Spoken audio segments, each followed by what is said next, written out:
Exercise 6.8 का question 3 है sum to n terms the series. हमारे पास सीरीज गिवन है, हमने इसका सम फाइंड आउट करना है। तो हमारे पास सीरीज गिवन है इस फॉर्म की, आप देख सकते हैं स्क्रीन पे r + 1 + k r square up to so on.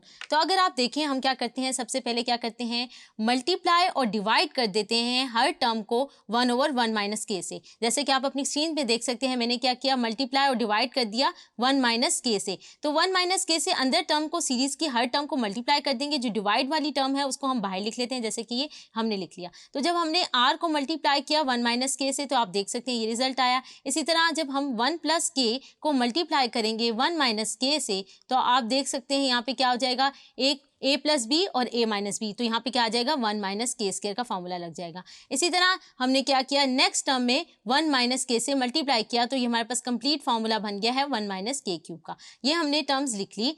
उसके बाद हमारे पास हमने क्या किया है, हमने जो है 1 - k जो है हमारे पास क्या है, अगर हम ओपन करके लिख लें, r को मल्टीप्लाई करें तो क्या आ जाएगा, r - rk। इसी तरह r² - r² k²। इसी तरह बाकी टर्म्स को भी हमने मल्टीप्लाई किया, तो हमारे पास ये रिजल्ट आ गया।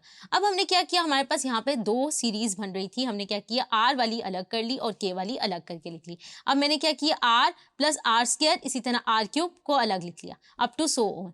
ये हमारे पास क्या है। इसी तरह हमने k वाली टर्म्स को अलग कर लिया, माइनस बाहर कॉमन ले लिया, तो rk + r² k² + r³ + k³ up to so on. ये हमने अलग करके लिख लिया, जैसे कि आप अपनी स्क्रीन पे देख सकते हैं। अब हमारे पास यहाँ पे क्या आ गई हैं, दो ज्योमेट्रिक सीरीज आ गई हैं। हमने क्या करना है, इनका अलग अलग क्या करना है, सम फाइंड करना है। तो आइए स्टार्ट करते हैं। हमारे पास अगर हम पहली ज्योमेट्रिक सीरीज की बात करें, वो है r + r² + r³ up to so on. तो ये हमारे पास क्या है, इसका हम पहले क्या करते हैं, a1 हमारे पास क्या आ जाएगा, r, और इसका हम क्या करेंगे, हमारे पास क्या आ जाएगा, r फाइंड करेंगे। तो क्या होगा, r क्या होता है, हमारे पास कॉमन रेशियो होता है r² / r। तो वो किसके बराबर आ रहेगा, r। अब देखिए हमारे पास ये जनरल वो है, हमें नहीं पता r की वैल्यू बड़ी है 1 से या छोटी है। तो हम यहाँ पे दोनों केसेस को डिस्कस करेंगे जब हम SN फाइंड करेंगे।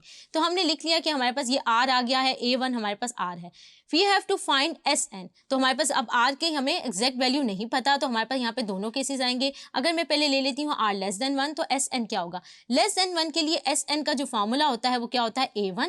क्योंकि <1 है तो 1 - r आएगा। जैसा कि आप अपनी स्क्रीन पे इस फॉर्मूले को देख सकते हैं, हमने ये फॉर्मूला यूज करते हुए SN निकाल लिया। यहाँ पर a की जगह हमारे पास क्या थी, फर्स्ट टर्म वो थी r, और r की जगह r ही था, और हमने ये पुट कर दिया, तो SN की वैल्यू आ गई। r <1 के लिए हमने SN फाइंड कर लिया। अगर हमारे पास r क्या हो, >1, तो SN का फॉर्मूला क्या हो जाएगा, a1 rn - 1 divided by r - 1, जिसे आप अपनी स्क्रीन पे लिखा हुआ देख सकते हैं। तो यहाँ पे a की जगह मैंने r पुट कर दिया, और r की वैल्यू r ही थी, तो हमारे पास यहाँ से आ गया व्हेन r इज >1, तो SN की वैल्यू आ गई। अब हमारे पास सेकेंड सीरीज क्या थी, उसको हम देख लेते हैं। मैंने उसको लिख लिया यहाँ पर। अब यहाँ से a क्या आ जाएगा, kr, और अगर मैं रेशियो निकालना चाहूँ तो क्या आ जाएगी, k² / r² / kr। इसको मैं सॉल्व कर लूं तो किसके बराबर आ जाएगी, kr के, जैसे कि आप स्क्रीन पे लिखा हुआ देख सकते हैं। अब यहाँ पे भी हमारे पास r जो है जनरल है, हमें नहीं पता कि r की वैल्यू <1 है या >1। तो हम दोनों केसेस डिस्कस करेंगे। अगर r की वैल्यू >1 हो और अगर r की <1 हो, तो SN क्या होगा।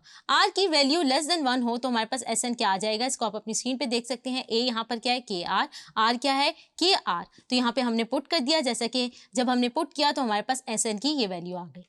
इसके बाद अगर r >1 है और a क्या है, kr, और r की वैल्यू क्या है, kr, तो हमने यहाँ पुट किया तो हमारे पास ये रिजल्ट आ गया। अब हमने क्या कर लिए हैं, अपनी सारी सम जो है सीरीज के सम को फाइंड कर लिया है, दोनों केसेस डिस्कस कर लिए। अब क्या करते हैं, हम जो हमने ऑब्टेन करना था उसमें हम पुट कर देते हैं, जो हमारे पास गिवन क्वेश्चन था। अब हमने ले लिया putting values in 1 for r is <1, तो हमारे पास क्या रिजल्ट आ जाएगा, जैसे कि आप स्क्रीन पे देख सकते हैं। हमने क्या किया, यहाँ पर r <1 के लिए पुट कर दिया, तो ये वैल्यूज आ गई। हमने क्या किया, एलसीएम ले लिया, सॉल्व कर लिया। कुछ हमारे पास क्या आ गया, 1 - kr और 1 - r, एलसीएम ले लिया, तो ये टर्म्स हो जाएंगी हमारे पास मल्टीप्लाई। फिर हमने क्या किया, इसी तरह हमने क्या किया, putting values in 1 for r >1। पहले हमने r <1 के लिए SN जो कैलकुलेट किया था वो 1 में पुट कर दिया। इसी तरह फिर हमने क्या किया, r >1 के लिए जो SN कैलकुलेट किया था उन्हें 1 में पुट कर दिया। तो हमारे पास रिजल्ट आप देख सकते हैं स्क्रीन पे, ये आ गया है। इसके बाद हमने क्या किया, एलसीएम ले लिया, दोबारा कुछ सिंप्लीफिकेशन की, तो ये रिजल्ट आ गया।